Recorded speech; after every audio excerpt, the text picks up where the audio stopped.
This is the Norris Group's Real Estate Investor Radio Show, the award-winning show dedicated to thought leaders shaping the real estate industry and local experts revealing their insider tips to succeed in an ever-changing real estate market. Hosted by author, investor, and hard money lender, Bruce Norris. Hi, thank you for joining us. My name is Bruce Norris, and once again, we are with Mike O'Neill from O'Neill Property Management in Riverside. He's been in the business for many years, but not only as a manager, but also as a property owner and investor. So, Mike, welcome back. Thank you. Good to be here, Phil. The investment side of real estate, when did that catch your interest? When did you start thinking about, I'm going to be a buyer of these types of properties? 17 years old. 17 years old. I mean, I only know two other people that had that in their mind. That's really early. So why was that even on your mind at 17? I always liked real estate, even when I was in high school. When I was a senior in high school, my older brother and I bought our first rental together. I had worked pretty much full-time throughout most of my high school, so I had saved some money up, and he had some money, and we went together and we bought one, and I actually ended up buying 3 or 4 with him, and before I headed on my own, and most of those 3 or 4 happened through high school and college. Okay. I mean, did you have anybody in your world as far as a friend or other people that started doing things that early? No, I don't think so. I think that they had other things on their mind in high school. Yeah. Well, even the college that you went to, what college did you choose and why did you choose that college? Riverside City College for 2 years so I could get my grades in order and get myself into being what I wanted to, the student I wanted to be, and then Cal Poly Pomona for my last 2 years. But you chose Cal Poly because of? It had a very good business program that geared itself more entrepreneurial and small business. Now, there's a lot of that out there now, but there wasn't a lot of that out there in the 70s. So it was a unique place. Most of your professors were actually people that were in the business world, and I learned a lot from those people. Okay. What was your mindset when you were buying properties? Were you really interested in keeping them from the start, or were you interested in I think I can flip it and make a chunk of money? Well, I wanted income from them, is what I was interested in the beginning. So the first couple of properties I bought were multiple units, and and they did create some income. So it was a good thing. It helped because I did borrow some money, even borrowed part of the down payment for the first one from my grandmother, and I needed to have the money to pay that back. So I looked more towards income in the beginning, but I wasn't really looking that far out initially as far as selling, and I just wanted them to perform well and continue developing them and raising rents when I could, and making them into better condition. Okay. So in any time in your career, were you in the buy-sell business predominantly, or was it mostly? You mean as an investor? Yeah, as an investor where you're buying, let's say, wholesale to sell at retail. I have sold 2 investment properties in my whole life. Everything else I've bought, I've held.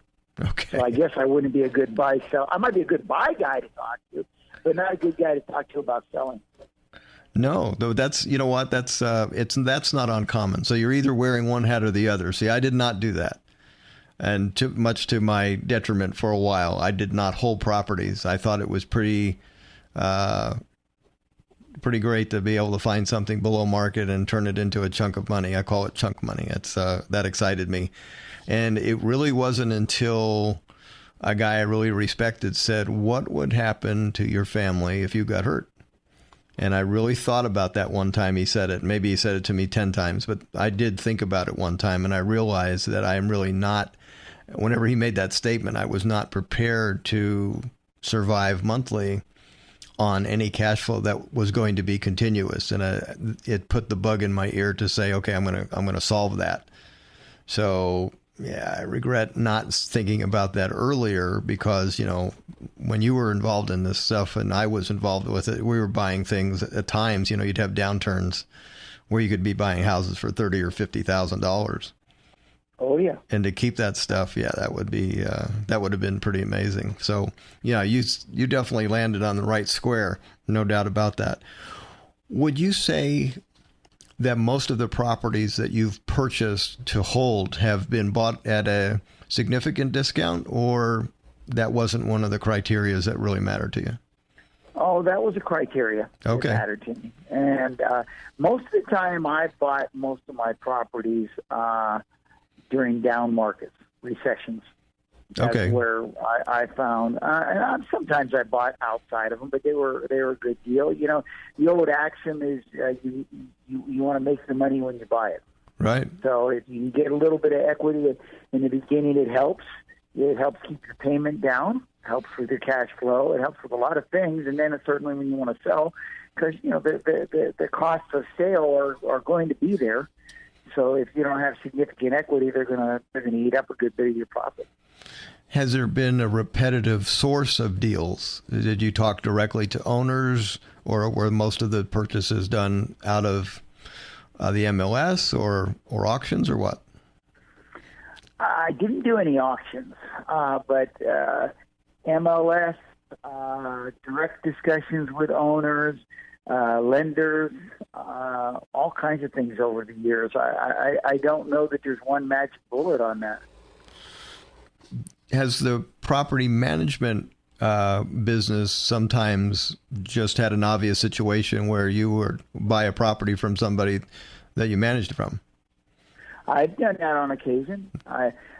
Typically I try to stay away from that, but if an owner calls, I've had a few owners say, hey, I need to get rid of this property. I'm willing to sell it at this price. Are you interested? And if I was, I did. But, we don't want to be in any position where they consider it a conflict of interest. So I have to be very careful. Yeah, that makes perfect sense. Ever have a seller carry back financing? Yes. Okay. Yes. There in the older days, that was the way it was done most of the time.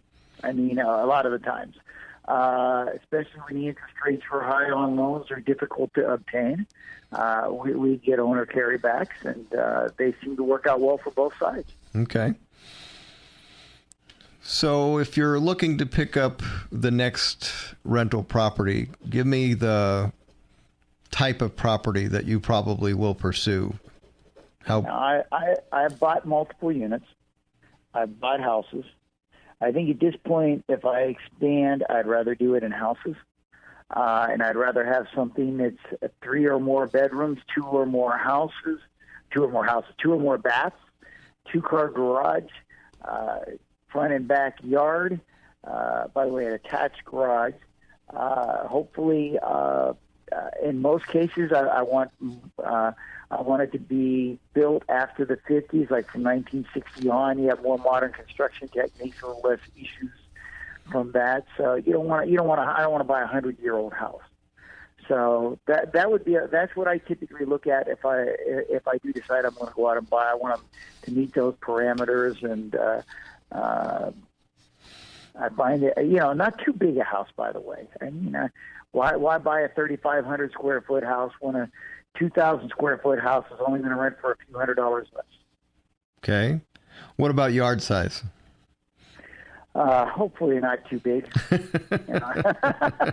Yeah, it's funny. In Apple Valley, everything's a half acre. And I found that there was an amazing amount of stuff somebody could find to put in a half acre. That's really not pleasant.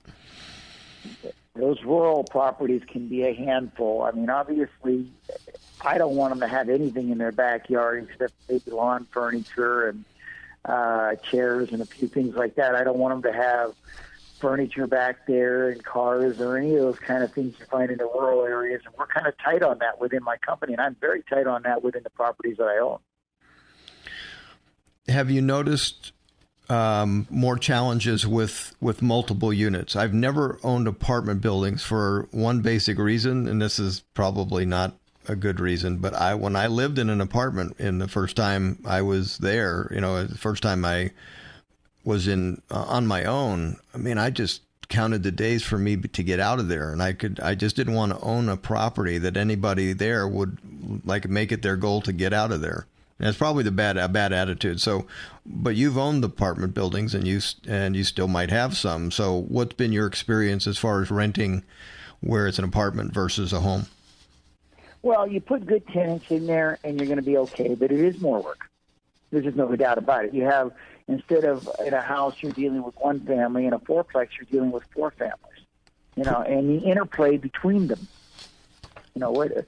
You know, them getting along. Now, multiple units can be a good investment too, but the small multi-unit market is somewhat limited anymore. They haven't been building that many new fourplex, eightplex, the small buildings. Either the big apartment complexes or houses that are being built. So there's not that much availability on those small units, but you know, I'd still buy the right deal if I found one.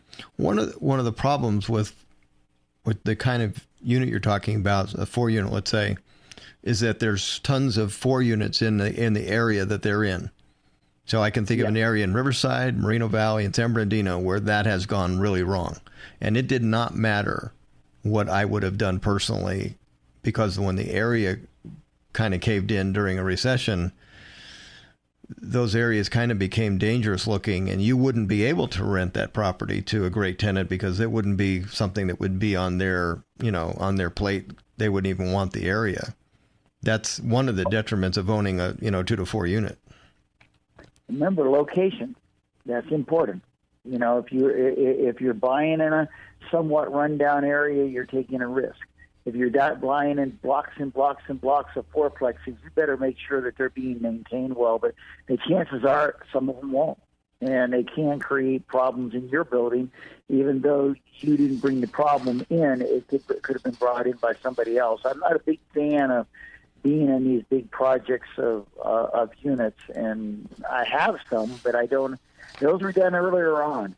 I mean, when I was first starting, but I would generally recommend against staying away from these large areas, of multiple units, because some people don't really keep an eye on their properties, and they can fester a lot of issues. Yeah.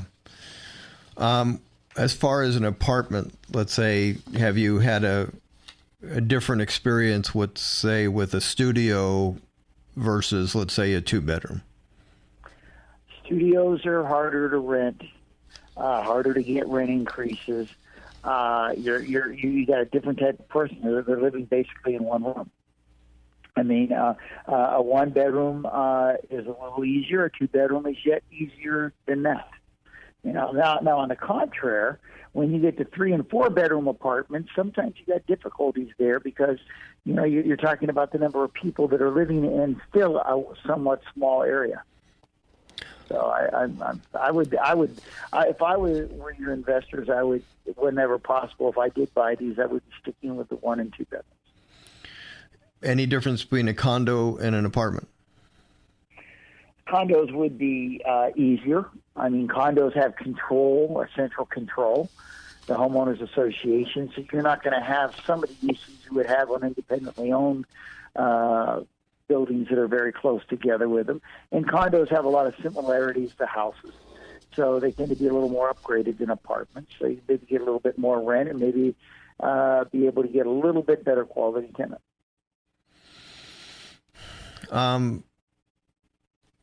How aggressively do you raise rents? If you have somebody that's been in there, say, 3 years and everything's been really good, is it more important to keep the stability or to maximize the rent? Both. I mean, you don't want to not raise the rent because you have a good tenant. You're going to end up suffering down the road because every dollar you collect in rent, besides what you need to pay your current expenses, at some point that property is going to come vacant. It's painting, carpeting, whatever it's going to need. The longer they're there, the more the cost will be. So what we try to counsel our owners, and I do myself, is whenever the market is improving, we want to raise the rent every year, but we don't want to have such large increases that would cause the tenants to leave. Most of our rent increases are in the 3 to 5% area. Okay. what's your feeling about now? This is being maybe I'll ask it on both sides of the fence. Section 8. So, as a property manager, have you had experiences with that? And as a property owner, will you consider that? Yes and no. Yes, I have experience with it. No, we no longer work with Section 8. It's too difficult anymore. Okay. I mean, there's just very difficult, time-consuming. Now, they make you sit at the property all day long. They won't even make an appointment whenever you have a move-in. I mean, and sometimes it's a month before they'll do their inspections, before they look at the properties. I mean, they become way too bureaucratic, in my opinion. They used to serve a lot more people than they do now, and I think it's become a lot more administrative and a lot less helpful. How's that for an honest answer, Bruce? No, that's it. We have friends in the business with rentals, and I'd have to say most of them have decided not to do that. I've had some Section 8 rentals myself, and I've had them work well, and then I've had them work not well. And my guess is you haven't had any for several years. I haven't, but that's I guess that's what happens. You have a not good experience, and you go, okay, well, it's not necessary. If it is necessary, if using Section 8 becomes like maybe the only way you're going to rent a property, you probably have bought the wrong property. Well, and remember, the reason I said several years is a housing authority serves less and less people all the time, and we hardly ever get a call from anybody on them asking us if we rent it. They have some of their own projects that they own themselves, and I think they want to make sure they stay full. So that's where they try to gear whatever people they have to their projects that they own. I don't see them as a big player in the rental market at any price range. How proactive are you on, let's say, major maintenance? So you had mentioned to me that it seemed like it was your year to either replace roofs or air conditioning units or that type of thing. So, I mean, most of the properties that you have, do you sort of have a plan in mind where you say, okay, this year I'm going to take care of that, even though it may be not urgent? Okay, now on my properties that I own, as they come vacant, I'm upgrading almost all of them. I mean, I'm putting in a lot of times new cabinetry. I'm putting in ceramic tile, granite countertops. And I'm even talking about apartments. It's kind of been a long-term plan that I've had to just upgrade the overall quality of my properties. I mean, they weren't bad, but they might have linoleum on the floor, and the cabinets may be the original cabinets, and they may have some sort of a Formica countertop, and they just maybe they've been rented out so many times the interior needs to be retextured instead of just painting, which makes them look like they're brand new. Mm-hmm. So I've been doing that on a lot of my properties when they come vacant. I don't get vacancies that often right now, so I can tend to afford to upgrade them. And one at a time, I've been doing this for probably the last 7 to 10 years. The vacancy rate, I mean, you manage a lot of properties. If you had to give a percentage for vacants right now, what would it be? Like less than one? Three vacant rentals in our portfolio. So well under 1%. Yeah, I went to under a half of 1%. Yeah, I went to your website and I saw the 3 properties. I thought, wow, I wonder if that's actually really it. Okay. That's it. Tell your customers it's a good time to be a landlord. It's a good time to think about buying a property if you can find the right deal, and it's a good time to hold it. And I don't see the future where rents are not going to be going up every year in the next few years, and I don't see a future where real estate prices are not normally going to be heading up upward. We're just not replacing our housing stock or growing our housing stock at the rate we need to do it. So it's going to become more valuable. Whenever they're thinking about buying and flipping, maybe they might want to think about buying and holding on some of them. Yeah, the clientele that we definitely have people that have, during the downturn especially. So that was when everything was on sale. We had people that really had a business plan to keep a lot of those. And obviously they have really hit home runs because they were buying the stuff at under 80 grand or something like that. And now it's 250, that's only for 20 more of those. When, we, in 2008 and 9, we really had the mother of all downturns. And you've told me on occasion that you just said, I really wish I'd have bought more of them. What was the time frame where you were buying, that you bought quite a bit? Did you buy quite a bit in the 90s when we had a downturn? I started buying in the 80s pretty rapidly. Okay. Into the 90s. And then it started slowing down again, and after the mid 90s, and then I went back in the big recession. The one you said everything was 80 grand. You should have given me a few more of those, Bruce, by the way. But I bought maybe 6 properties during the downturn, and since then, I'd say the last property I purchased was about 2010. Okay. I haven't really bought anything in the last 5 or 6 years, and I was just thinking the other day, maybe it's time that I take another look, but I'd like to see, it would have to be still a good deal, obviously. Yeah, you'd want to see a sale of some kind. Right. Going back to the management side, but dealing with the investor that holds that, what percentage of the rentals would you say have financing on them? And would a change in rules of financing, where they could finance a lot more than 4 properties, would that change what they did? The vast majority of my clients have loans on their property. Some of them have held them long enough they paid off their loans, but the vast majority do, and a lot of them would refinance these loans if they thought they could pull cash out and probably use that cash to go buy another property. Right.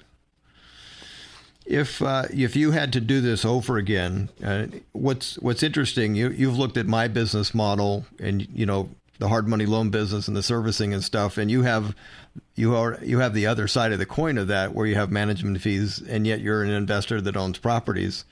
What would you say to somebody that wanted to own a business someday, not just have a few rentals? What advice would you give them in direction to say, this would be what I would do again, and this is what I would do differently? Well, so are we talking about the property management business? Is that the question? Well, in other words, would you replicate that? If I had to do my life over again, I would have bought more rentals, especially in the Great Recession, obviously.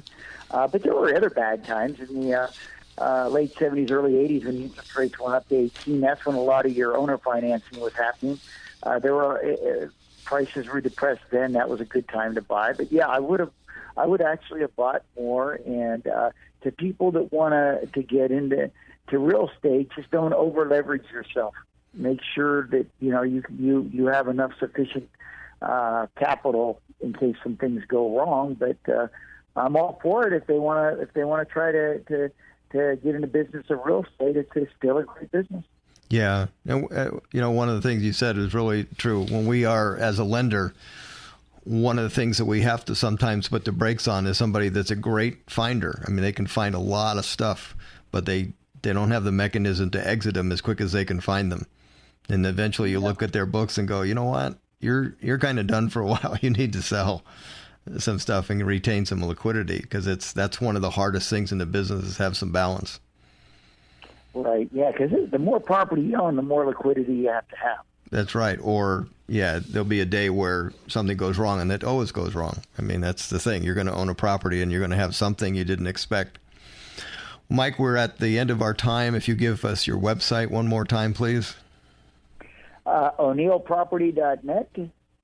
Okay. And Mike, thanks for talking to us. And Mike's also my workout partner. And I think he got what is it? Was it a weight? A weighted vest. A weighted vest for Christmas, man. And we've been wearing it ever since. And it's been great. Don't forget to tell them about the 35-pound medicine ball. That's right. The big medicine ball that kills us every day. All right, Mike, thanks. I'll see you tomorrow at the workout. For more information on hard money loans and upcoming events with the Norris Group, check out thenorrisgroup.com. For information on passive investing with trust deeds, visit tngtrustdeeds.com.